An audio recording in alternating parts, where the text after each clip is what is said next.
¿Qué tal, amigos? Bienvenidos a los 49ers, presentado por Manscaped. Aquí estamos junto a Carlos Justice, su servidor Jesús Zárate, para platicar de lo que fue otra derrota dolorosa para los 49ers, la primera, por supuesto, en la división, y eso es lo que también duele, ¿no? Que es ante un rival de división como son los Seattle Seahawks, los 49ers terminan perdiendo ese partido. Vamos a estar hablando de lo que sucedió y también vamos a dar un vistazo al próximo partido que será visitando a los Arizona Cardinals. ¿Cómo estás, Carlos? Gusto en saludarte.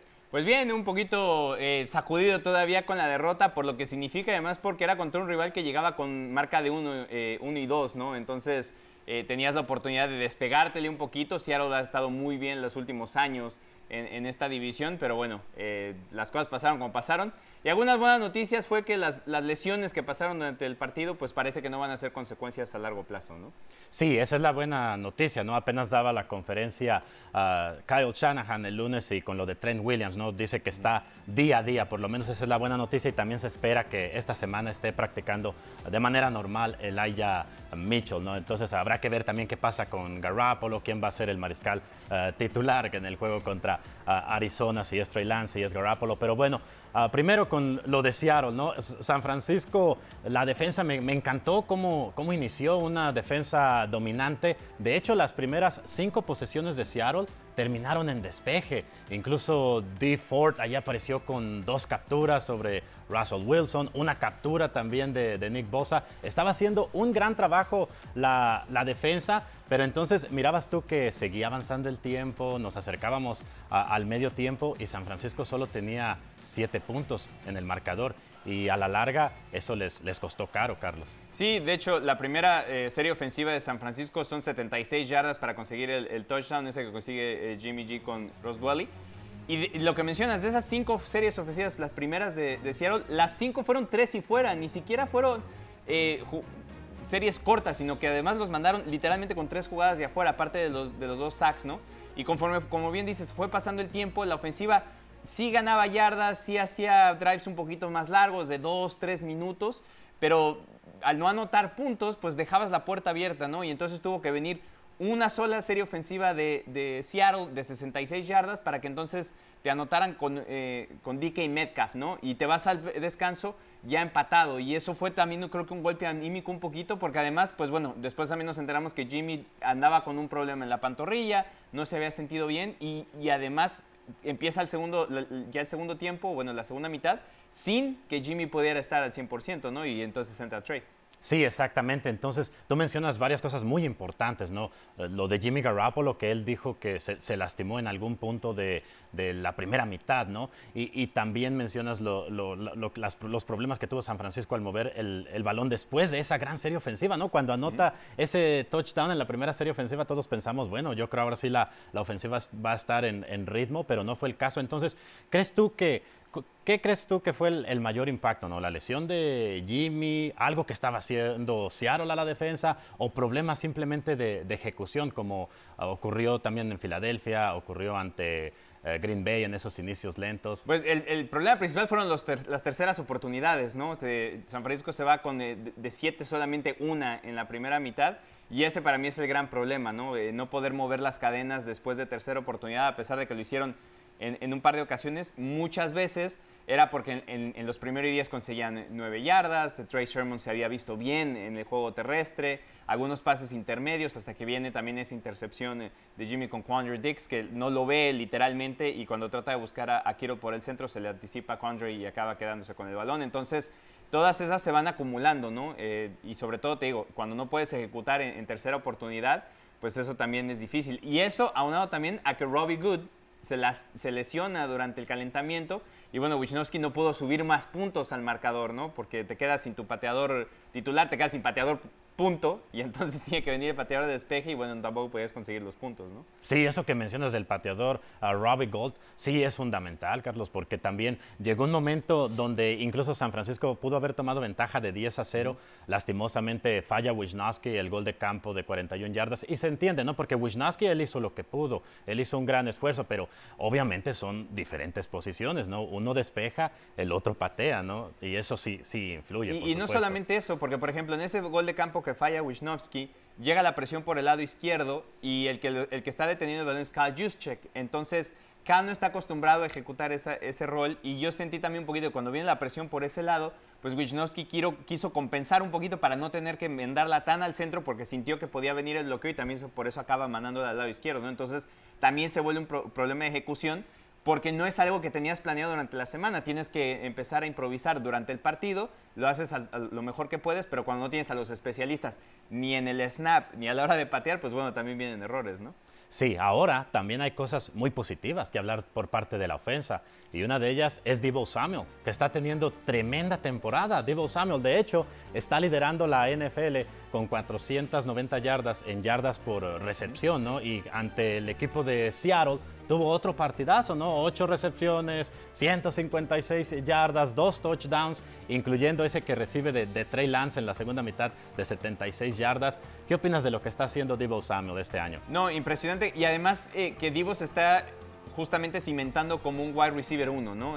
Muchas veces se había criticado, por lo menos en los años pasados, cuando Deebo era novato, que tal vez el cuerpo de receptores de los Niners no era tan sólido como podría ser, ¿no? A pesar de tener a George Kittle, que era su principal arma. De hecho, George estuvo liderando las yardas por aire durante 2 años. Entonces, el hecho de poder encontrar a tu wide receiver 1 y que está teniendo un año tan bueno, y en jugadas a veces donde tal vez la jugada lo diseña para que sea un pase intermedio, un pase en pantalla, alguna burbuja, pero después el talento de Deebo te da lo suficiente como para que se dé la vuelta y siga consiguiendo yardas después de la atrapada, ¿no? Y ahí es donde creo que está brillando realmente el wide receiver de los Niners. En esa jugada que mencionas con Trey, bien interesante, 2 cosas ahí. En la segunda mitad, cuando entra Trey Lance, también le cuesta un poquito agarrar el ritmo del juego, se equivoca un par de veces también en ejecución de eso, esa misma ansiedad, ¿no? de entrar en tu primer partido de NFL, tira esas 2-3 balas que no puede encontrar nadie, pero después en el primer touchdown, en ese de 76 yardas, Sidney Jones y Jamal Adams se confunden a la hora de hacer la cobertura. Sidney Jones se corre hacia el centro y Jamal Adams se queda literalmente pensando que hay alguien atrás de él. Y muy bien de Trey reconocer que tiene a Deebo completamente solo, ponerle el pase y después la velocidad de Deebo, ¿no? Porque en lo que reacciona el equipo de Seattle, pues Deebo ya estaba a la mitad, ¿no? Y ahí es donde alcanza consiguiendo ese primer touchdown. Y el segundo peleando por las yardas. Es un pase donde corre hacia afuera en un pase pantalla, lo encuentran ahí y después pelear por las yardas cuando tenía 3 o 4 jugadores encima. Entonces, lo de Deebo ha sido fundamental para que la ofensiva también siga produciendo y no se hayan quedado con pocos puntos en ninguno de esos partidos. Sí, totalmente de acuerdo. Y bueno, antes de ir al juego de la próxima semana, también hay que hablar de la defensa, porque la defensa yo creo que merece bastante crédito. Es otra de las cosas muy positivas que se sacan de este partido, porque si tú miras el resultado dices, bueno, pero permitieron 28 puntos, pero hay que ver cómo se dieron esos 28 puntos, ¿no? Las circunstancias, incluso un balón suelto en equipos especiales, el de Trenton Cannon, que le da a Russell Wilson el balón allí en la yarda 14 de los 49ers y 2 jugadas después están anotando un touchdown. Entonces eso ya complica la situación, pero la defensa, en mi opinión, jugó muy bien. Ya mencionábamos al principio lo que hizo Dee Ford con las 2 capturas, lo que hizo también Nick Bosa, agregando otra captura más a su cuenta personal. Ahora, de hecho, está liderando a los 49ers con 4 capturas. Entonces yo creo que en general la defensa hizo un gran trabajo contra un mariscal que es muy difícil de defender como Russell Wilson y que aparte tiene armas como DK Metcalf, como Tyler Lockett. Yo creo que la defensa en general hizo un gran trabajo, Carlos. Sí, en términos generales la defensa sí ha hecho un gran trabajo, lo decíamos, ¿no? Tener 5 series consecutivas de 3 y fuera para una defensa es fundamental. Si acaso la única espinita que queda de la defensa es que San Francisco no ha podido crear ningún turnover, no les ha podido quitar el balón al otro equipo en defensa, no ha podido tener una intercepción, no ha podido hacer un fumble y eso también te va quitando oportunidades, ¿no? Porque, como mencionabas, Seattle puede anotar y irse en ventaja por 2 touchdowns, porque después de anotar el segundo, que en esa corrida de Russell Wilson, pues viene un error en equipos especiales y 2 jugadas después, porque tenía un campo muy corto, de hecho le entregan el balón en la misma zona roja, pues puede volver a anotar, ¿no? Y es algo que San Francisco no ha podido hacer. Si bien es cierto que los ha detenido muy bien, ha detenido muchas jugadas en la zona roja, también ha tenido gran defensa en los últimos partidos a la hora de estar en la zona roja, no ha podido crear esos turnovers. Entonces, si no puedes crear esas entregas de balón, pues también va a ser muy complicado para tu defensa estar en posiciones donde puedan anotar, porque muchas veces hemos visto que todas las series ofensivas de San Francisco han sido de 70 yardas, de 80 yardas, y eso también desgasta la ofensiva, porque no es lo mismo tener que cortar solamente 20, 30 yardas de espacio que las 75, ¿no? Entonces es parte del ajuste que todavía DeMeco Ryans tiene que hacer para que esta defensa sea completa, ¿no? Sí, totalmente de acuerdo con lo que mencionas. Incluso también los jugadores decían, ¿no?, que tienen que provocar más entregas de balón. Y hasta cierto punto también en el partido con Seattle, yo creo que Seattle allí también contó con algo de fortuna, porque sí hubo, por ejemplo, hubo 2 balones sueltos que provocó la defensa de San Francisco, ¿no? El de Ford en la captura, que el mismo Russell Wilson recupera, ¿no? Después uno también de DJ Jones, que normalmente el balón de fútbol americano no va a rebotar de una manera que le queda al mismo jugador que lo perdió, pero en este caso allí Seattle contó con fortuna. Y también aquella de equipos especiales sobre el final de la primera mitad, donde también pudo haber cambiado el rumbo del partido, ¿no? Recuerdo, me parece, si mal no recuerdo, creo que fue a Freddie Swain al que se le cae el balón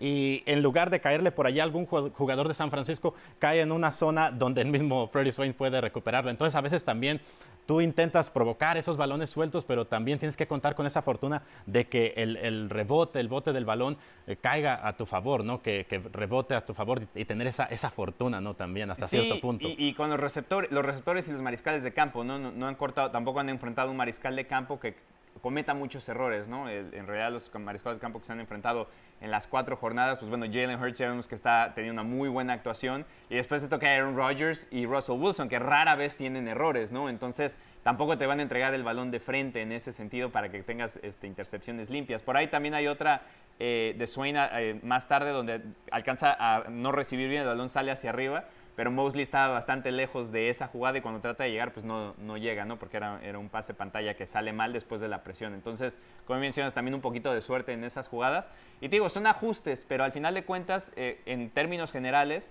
pues tienes que decir que cuando la defensa te está ayudando y te está permitiendo que el otro equipo no tenga el balón en las manos, que fue una de las claves de las que hablamos cuando tienes quarterbacks elite, que entre menos tiempo tengan el balón en las manos es mejor para ti, pues tienes que ejecutar. Entonces, en este caso, ahora la ofensiva se vio muy bien en esa primera serie ofensiva y después se apagó un poquito, ¿no? A lo mejor también por esa confianza de que iban ganando 7-0, Seattle no podía tener el balón, entonces no tenía esa urgencia. Entonces, ese sentido de urgencia tiene que nacer desde el principio, porque a San Francisco hasta hoy, después de esos 4 partidos, le sigue costando en esa primera mitad poder conseguir puntos. Sí, de acuerdo. Y ahora vas a enfrentar a otro mariscal que corre, que se sale del bolsillo de protección, que también es un dolor de cabeza defenderlo, como es Kyler Murray, y esa ofensiva de los Arizona Cardinals que arrancaron muy bien, que están invictos, ahorita en estas 4 semanas, el mejor equipo de la liga.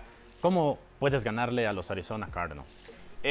Va a ser muy, muy complicado porque la defensiva, sobre todo en los esquineros y los safeties, va a tener que tener muchísimo cuidado porque obviamente la primera arma que uno piensa es en DeAndre Hopkins. Entonces DeAndre Hopkins es para mí tal vez uno o dos de los mejores receptores de toda la liga. Él junto a Davante Adams tiene que ser los 2 top receptores de toda la liga. Entonces va a ser muy complicado mantenerlo en seco, ¿no?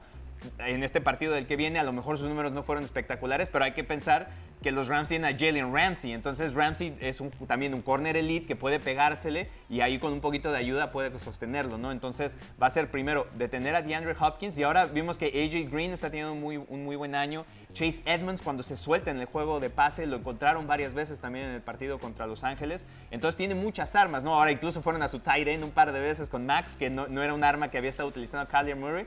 Y la otra es que la presión, a pesar de que le llegue a Murray, la velocidad y el cañón que tiene en el brazo son cosas que hay que tener cuidado y la única ventaja es que San Francisco tiene un par de apoyadores que son buenos para leer esas jugadas, ¿no? Entonces a la hora de traer la presión habrá que ver cómo no te entregas para poder traer a Fred Warner tal vez en algunos de esos blitzes y encontrarlo enfrente de la cara de Kyler Murray. Eso es a la defensiva obviamente.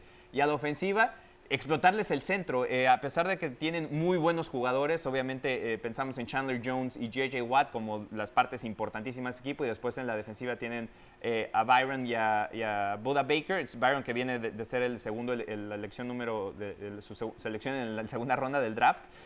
Ya lleva 3 intercepciones en toda esta temporada, ¿no? Y apenas en 2 partidos. Entonces, explotar el centro, correr el balón es algo que de hecho los Rams hicieron bastante bien, correrles el balón por el centro y no entregar el balón y encontrar jugadas intermedias, porque si algo tienen el equipo de Arizona es que tiran muchos blitzes, entonces te entregan ese segundo nivel y puedes encontrar el balón ahí. Entonces, mucho que hacer y la ejecución va a ser obviamente lo más importante, ¿no? Sí, totalmente de acuerdo con todo lo que mencionas. Simplemente agregar a eso que decías del juego terrestre, ¿no? Muy importante lo que estábamos mencionando al principio, ¿no? Lo de Elijah Mitchell, que probablemente va a estar entrenando de manera normal. Entonces, si puede jugar esta semana contra Arizona, va a ser de gran ayuda, porque Trey Sermon creo que lo hizo mejor contra Seattle. Entonces, si tienes a Trey Sermon como tu corredor, yo lo veo así como un corredor más de poder, de fuerza para obtener esas yardas difíciles. Y Elijah Mitchell, ese corredor de velocidad, ¿no? De explotar rápidamente los huecos. Entonces, si puedes tener a los dos, va a ser de gran ayuda para el juego terrestre que estabas mencionando de los 49ers. Sí, definitivamente. Y te digo, cuando vengan los blitzes, porque muchas veces eso es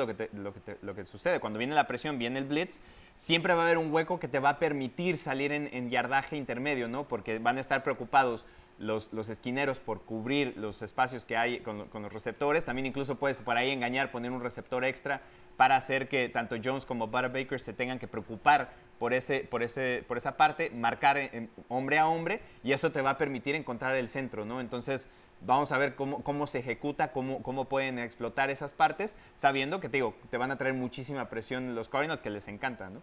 Así es, y bueno, a nosotros no nos queda más que decirles que, por favor, puede escuchar el partido por 49ers.com, en la aplicación oficial también de los San Francisco 49ers, este domingo, 10 de octubre, 1:25, horario de la tarde, horario del Pacífico, para que no se lo pierda. 49ers visitando a los Arizona Cardinals en 49ers.com y en la aplicación oficial de los San Francisco 49ers. Comentarios de mi compañero Carlos Justice y la narración de tu servidor Jesús Zárate. Allí los esperamos a la 1:25, horario del Pacífico.